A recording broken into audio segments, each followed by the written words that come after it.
Abdul Somad mungkin habis amalnya sudah ria. Satu-satunya yang akan kujadikan bekal menghadap Rasulullah hanyalah aku pernah mencintai keturunanmu.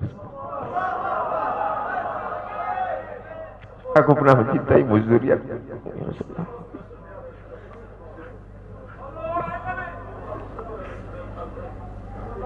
Wahai para pelaku pembuat dosa, wahai para pezina, wahai para peminum khamar yang belum bertaubat, kalau kalian belum sanggup untuk berbuat baik, kalau kalian belum mampu untuk beramal saleh, paling tidak jangan kalian sakiti zuriat Rasulullah. Jangan kalian keluarkan kata-kata, jangan keluarkan kata-kata fitnah. Bagaimana kalian akan menghadap Rasulullah? Bagaimana kalian akan menghadap Rasulullah? Assalamualaikum warahmatullahi wabarakatuh. Hai sahabat religiwan semuanya, semoga usia bertambah, istiqomah juga semakin bertambah, amal bertambah, maka bertambah pula kesiapan kita untuk tetap menebar kebaikan. Assalamualaikum warahmatullahi wabarakatuh.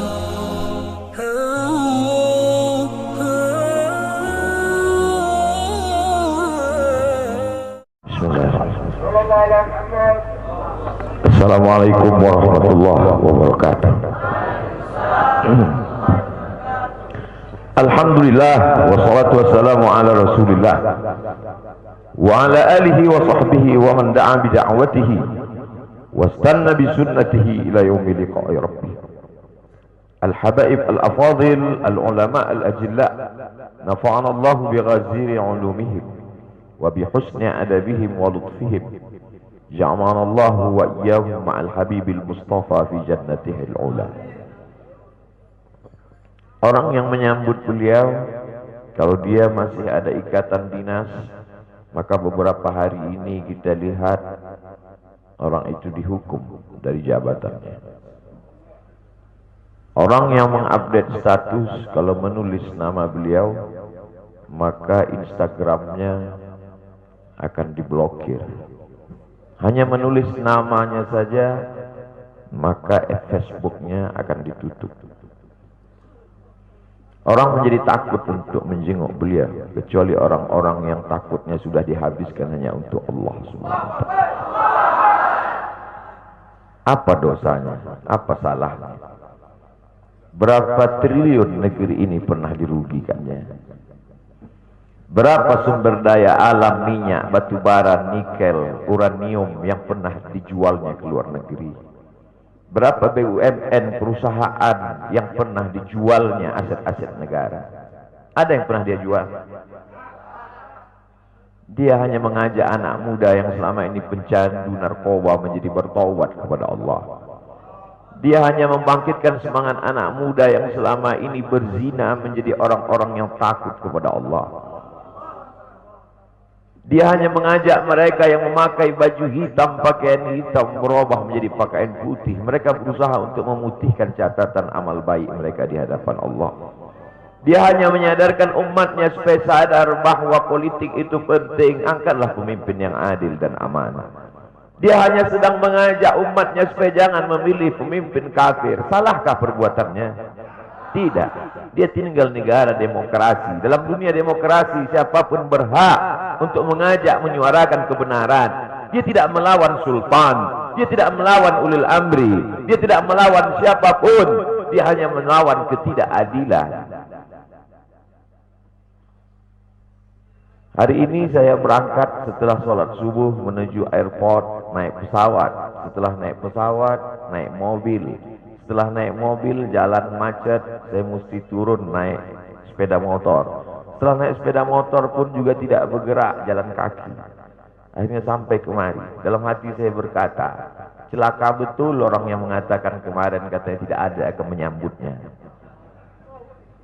Sudah 3 hari, saya pikir 3 hari tidak ada orang lagi. Saya akan datang bisa duduk berdua dengan beliau. Saya tidak datang mau ceramah, saya tidak datang mau tausiah, saya tidak mau datang mau tablik akbar. Ternyata yang menyambutnya seramai ini, sebanyak ini, orang berjalan kaki, anak-anak muda berjalan kaki, orang tua, ibu-ibu duduk di pinggir jalan. Apa yang membuat mereka datang kemari? Satu, cinta. Lahubaru ni'aliha ahabbu ilayya wa asfali balwaha, kata Qais. Debu yang menempel di sandal Laila lebih dapat menghilangkan rasa sakit dan duka aku. Hanya cinta kepada Laila, apalagi cinta kepada zuriat Nabi Muhammad sallallahu alaihi wasallam. Andai engkau orang alim, andai engkau hafal kitab, andai engkau mengerti kitab kuning, banyak ilmu, tapi ada kebencianmu kepada ahli bait Rasulullah sallallahu alaihi wasallam, hilang keberkahan ilmu. Andai engkau punya derajat seperti seorang wali, andai engkau diangkat Allah sebagai wali, maka jatuh derajat kewalianmu hanya karena kebencianmu kepada ahli bait. Apa kata Kiai Haji Maimun Zubair? Ahli bait itu seperti Quran yang lapuk. Andai ada ahli bait itu yang nakal, yang jahat sekalipun, dia tetaplah seperti Quran yang lapuk. Quran yang buruk, andai titiknya sudah tidak ada lagi, tak akan mungkin kau akan buang. Kau tetap juga akan jaga dia, kau akan cium dia. Kenapa? La yamassuhu illal mutahharun. Allah yang mensucikan. Seorang sahabat Nabi disuruh membuang air bekas daripada bekam Rasulullah SAW. Buanglah ini, kata Rasulullah. Lalu kemudian beliau pergi ke belakang. Setelah itu dia datang lagi menghadap Rasulullah SAW. Rasul tahu apa yang dia lakukan, karena Nabi dapat wahyu. Nabi terbuka hijab, tapi Nabi ingin bertanya kepada dia. Bukan Nabi tidak tahu, Nabi tahu, diberikan Allah pemberitahuan. Nabi ingin memberitahu siapa yang tidak tahu. Kemana darah bekam tadi kau buat? Kata Nabi, ku minum ya Rasulullah. Mengapa engkau minum? Karena aku tahu bahwa darah yang mengalir dalam diriku membuat aku haram tersentuh api neraka. Mengalir darah itu dari dia kepada Sayyidatuna Fatimah, dari Fatimah kepada Sayyidina Al-Hasan, dari Sayyidina Al-Hasan ada juga kepada Sayyidina Al-Husain, dari Sayyidina Al-Husain kepada Sayyidina Ali Zainal Abidin, dari Zainal Abidin kepada Sayyidina Muhammad Al-Baqir, dari Sayyidina Muhammad Al-Baqir mengalir darah itu kepada Sayyidina Ja'far Sadiq, dari Ja'far Sadiq mengalir kepada Sayyidina Ali Al-Uraidi, dari Ali Al-Uraidi mengalir darah itu kepada Sayyidina Muhammad An-Naqib, dari Muhammad An-Naqib mengalir darah itu kepada Sayyidina Isa sampai kepada Sayyidina Ahmad bin Isa Al-Muhajir. Lalu kemudian darah itu mengalir kepada Imam As-Saggaf, Al-Idrus, Al-Haddad, Al-Attas, dan salah satunya adalah bin Syihab, dan salah satu dari zuriat bin Syihab itu adalah Sayyidi Al-Imam Al-Akbar Al-Habib Muhammad Rizik Syihab. Kalau mau hidup tenang, beliau sudah tenang dengan anak menantunya, dengan cucunya, dengan ilmunya. Beliau meraih gelar LC dari Universitas Imam Muhammad Ibn Saud. Dia cukup dengan majlis-majlis maulidnya, cukup. Mengapa dia bersusah payah? Mengapa dia mesti kena fitnah? Dia hanya mengikut darah Sayyidina Al-Husain. Kalau mengikut Sayyidina Al-Hasan lembut, mengikut Sayyidina Al-Hasan lembut sentuhannya. Maka para ahli bait ini mengikut dua aliran, Sayyidina Al-Hasan dan Sayyidina Al-Husain. Kedua-duanya saya cintai.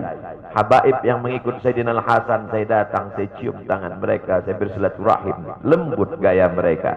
Tapi mereka semua mengajak untuk mencintai Sayyidina wa Maulana Muhammad sallallahu alaihi wasallam. Tapi ada yang seperti Sayyidina Al-Husain, menggelegar suaranya, dia hunuskan pedangnya untuk musuh-musuh Allah. Keduanya adalah sama-sama diridhai Allah. Innal Hasan wal Husain sayyida syababi ahli jannah. Yang mencintai Sayyidina Al-Hasan, mencintai Sayyidina Al-Husain, yang mencintai zuriat mereka, keturunan mereka, maka dengan cinta itu bekal kita menghadap Rasulullah sallallahu alaihi wasallam.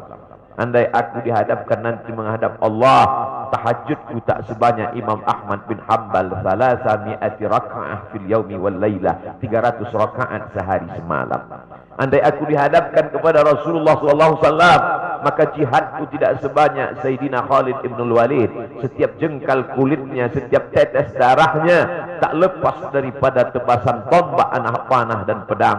Andai aku dihadapkan kepada Sayyidina Maulana Muhammad SAW, amalku tak sebanyak Abdurrahman ibn Auf. Lalu apa bekalmu hai Abdul Somad? Adakah ceramah-ceramahmu itu bisa kau jadikan bekal menghadap Allah? Tidak. Sebagiannya sudah diambil oleh tatapan mataku melihat berapa subscriber, follower dan viewer. Abdul Somad mungkin habis amalnya sudah riya. Satu-satunya yang akan kujadikan bekal menghadap Rasulullah hanyalah aku pernah mencintai keturunanmu ya Rasulullah. Aku pernah mencintaimu zuriatmu ya Rasulullah.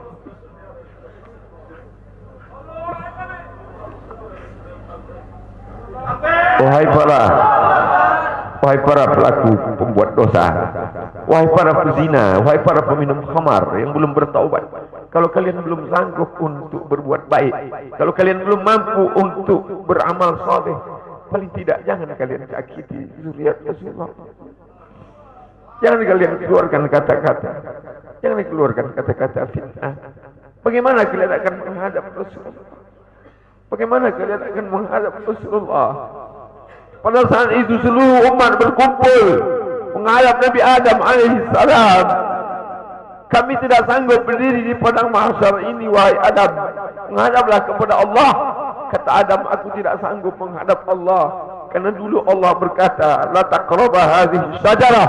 Jangan kau dekati pohon kuldi ini, tapi aku malah memakannya ya Allah. Mereka datang menghadap Nabi Nuh alaihissalam. Kata Nabi Nuh, aku tak sanggup menghadap Allah. Karena anakku durhaka. Sa'awi ila jalalin ya'simuni minal ma'. Aku akan naik ke atas bahtera perahu yang bisa menyelamatkan aku dari air. Aku tak sanggup menghadap Allah, kata Nabi Nuh alaihissalam.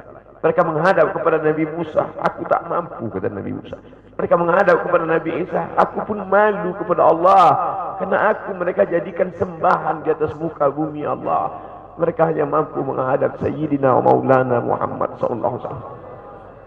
Wahai para peminum khamar, wahai para pezina, wahai para pelaku dosa, kalau kalian belum mampu beramal soleh, belum mampu bertobat, paling tidak jangan kalian zina zuriat Rasulullah SAW.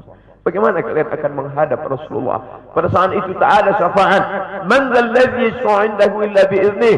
Tak ada satu pun yang bisa memberikan syafaat kecuali Sayyidina wa Maulana Muhammad sallallahu alaihi wasallam. Wahai para pemimpin, yang hari ini kau dititipkan amanah kekuasaan. Beberapa hari ini kau lihat apa yang dilakukan orang pada Donald Trump. Kurang hebat apa lagi Trump? Negara adidaya, kekuasaan, kaya raya. Tapi ketika kekuasaan itu diambil oleh Joe Biden, kita pun malu melihat video ejekan-ejekan itu. Kalau hari ini kau punya kekuasaan, saudaraku, sampai masanya kau juga akan mengalami seperti yang dialami oleh Trump. Jabatan itu dicabut Allah Ta'ala.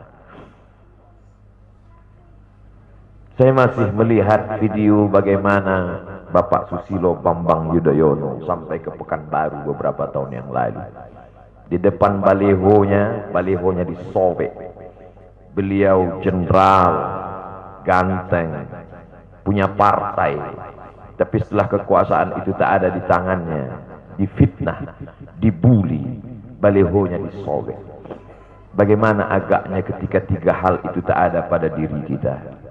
Tidak jenderal, tidak ganteng, dan tak pula punya partai. Fa'tabiru ya ulil absar. Menangkap ikan di Bukit Selasih. Demikian, terima kasih. Assalamualaikum warahmatullahi wabarakatuh.